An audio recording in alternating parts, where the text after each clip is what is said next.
In this video, we're going to be solving word problems that use one-step linear inequalities. Okay, so this one says that Alan buys candy that costs $8 per pound.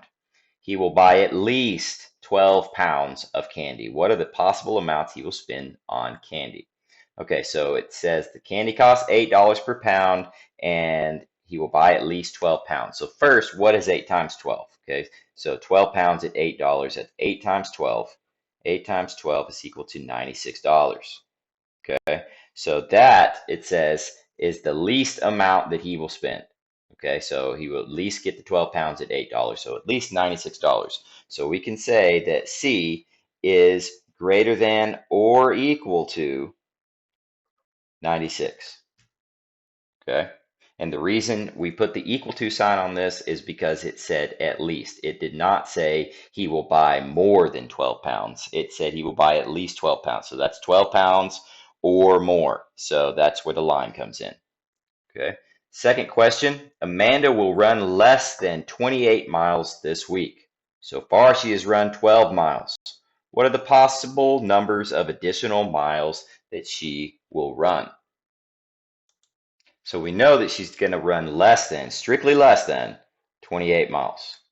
Okay, and we know she's already run 12 of those miles. So 28 minus 12 is equal to 16. So she will run at most 16, or less than actually 16 more miles this week.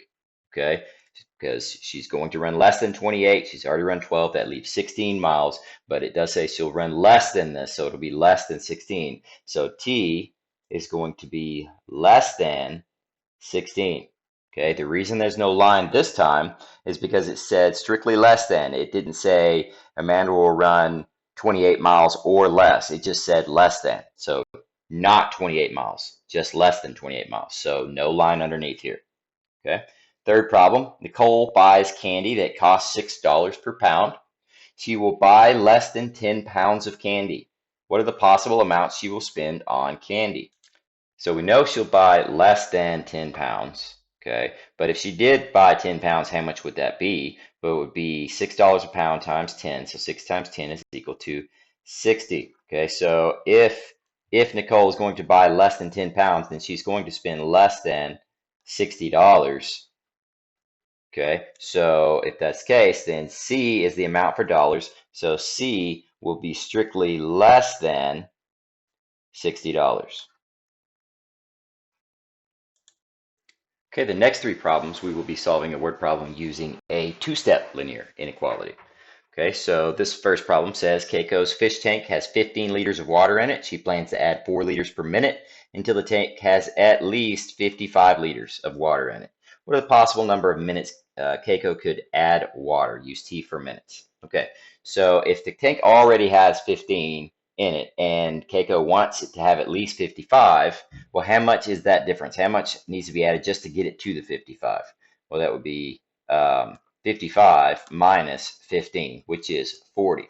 Okay, so Keiko is going to put at least 40 liters of water into the tank, at least. Okay, and at 4 liters per minute, how long will that take? Well, we could take 40 liters, and every 4 liters takes 1 minute. So 40 divided by 4 is 10. Okay, so it takes at least 10 minutes for the full 40 gallons to make it get at least to 55.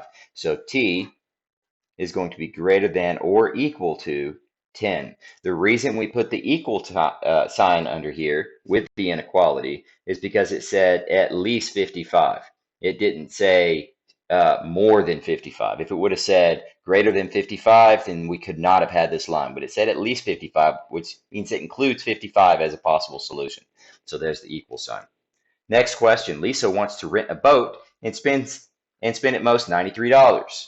The boat costs $8 an hour, and Lisa has a discount for $3 off. Okay, what are the possible number of hours she could rent the boat? Okay, so she's got $93, but she's also got a $3 coupon, which you could say that counts as money too.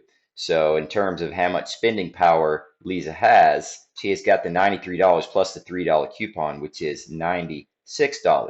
Okay, so that's how much money she's got, including the coupon.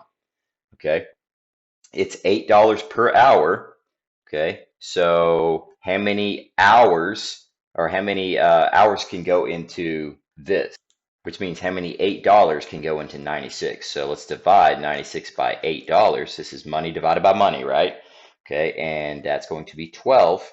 Okay, so that is the number of hours that Lisa can rent the boat.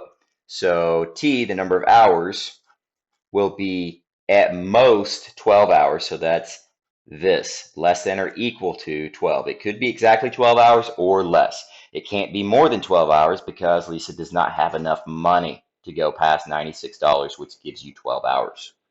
Okay. And then the third question, Omar wants to rent a boat and spend at most $22. The boat costs $6 per hour, and Omar has a discount coupon for $8. What are the possible number of hours Omar could rent the boat? Okay, so this is basically the same. We've got Omar with $22. He's got an $8 coupon, so we add those together, and he's got $30 worth of spending power to get the boat. Okay, it's $6 per hour, so we've got $30 divided by $6, which is going to be 5. Okay, so 6 goes into 35 times. That means the number of hours is at most 5. So T is less than or equal to 5. It can't be more than 5 because Omar doesn't have enough money to do more than 5 hours. And that's it.